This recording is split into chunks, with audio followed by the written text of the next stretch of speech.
I'll start by asking you several questions, and they are not rhetorical questions. They may sound like it, but they're not. I'd like you to think about them just a little bit. Does your church want to serve the families and the parents and the youth and the kids that go there? Does your church want to help parents disciple their kids in a biblical way? And what if it was even easier for your church, even with your business and your scarce resources, to do that? Would you do something about it if it was easy to do? That's really kind of what I do. I was in the business world for 38 years. God led my family through a lot of trials and tribulations, including substance abuse in 3 out of 4 of my nuclear family. And an older son who had a lot of issues with drugs and alcohol. But as God is wont to do, that led me toward a ministry world where we help people live life better. Which means live life better emotionally, spiritually, and personally. And we do a lot of work with parents. We're doing work with churches all over the place, doing a lot of work in Walton County. So that's what we're talking about today. And the journey that we went through over the last 8 years to build our curriculum around biblical parenting, it was done hand in glove with the other pastors at my church, and we've now taken it to many, many other churches. You can look at it. Over at the table is a handout sheet that shows a summary of biblical parenting. You can go to that link and you can check it out. And it's amazingly easy for you to make it available to the people in your church, and I'll talk about that.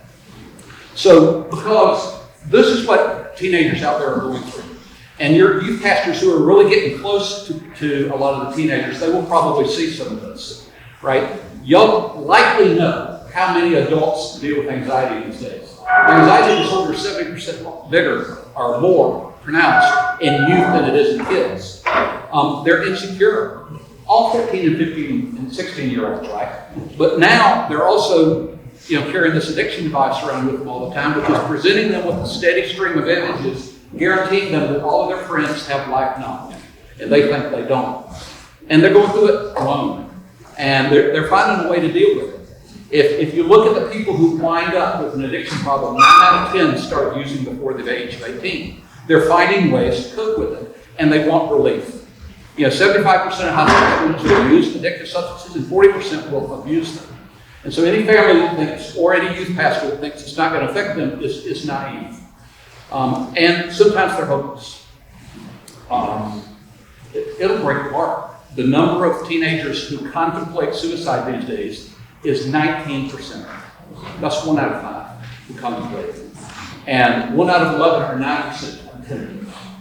And with all of this, unfortunately, 90% of these people aren't reaching out to get help. They're probably not talking to their pastor. They're not going to recovery. They're not going into therapy. So, and you compound all that with the fact that Satan has some incredibly effective tools at his disposal these days, which are substances and depression and anxiety and loneliness and hopelessness.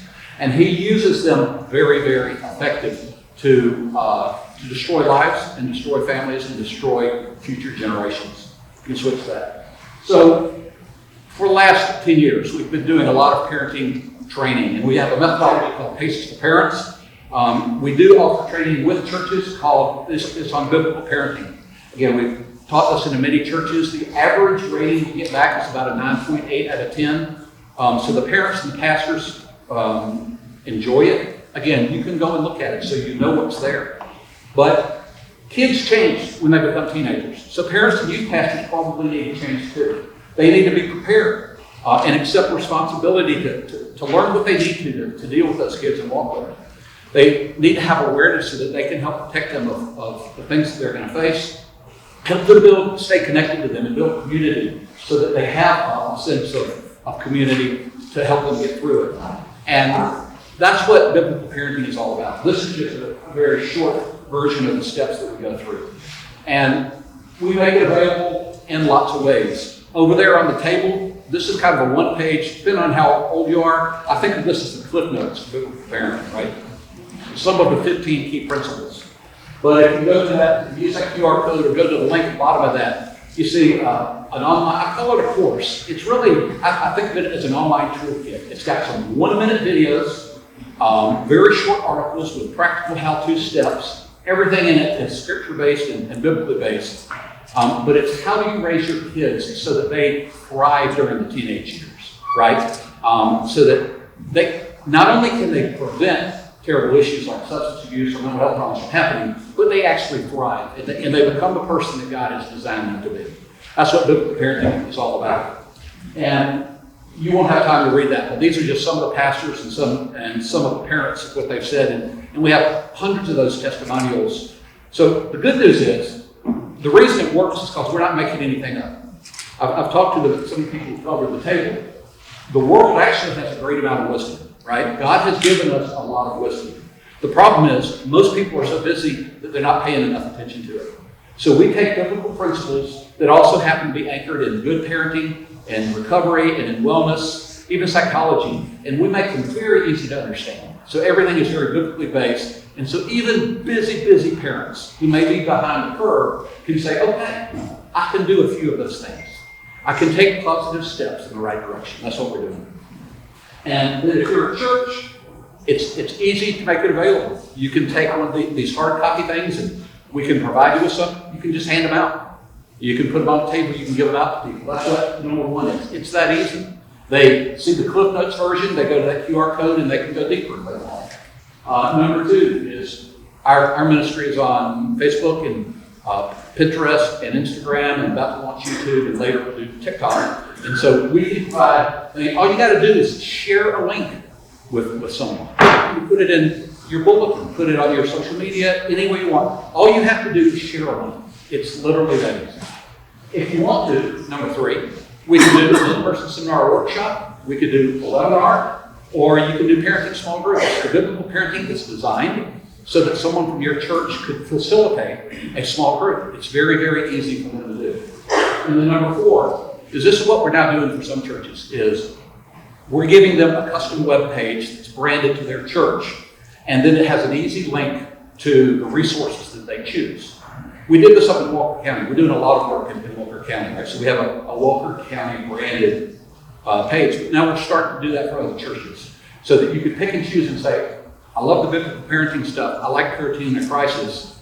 Dealing with anxiety is important to us. And, spiritual growth is important to us. So, okay, we'll give you a web page that says, for your church, you can make that available to those people. So easy for you to implement. And that's it.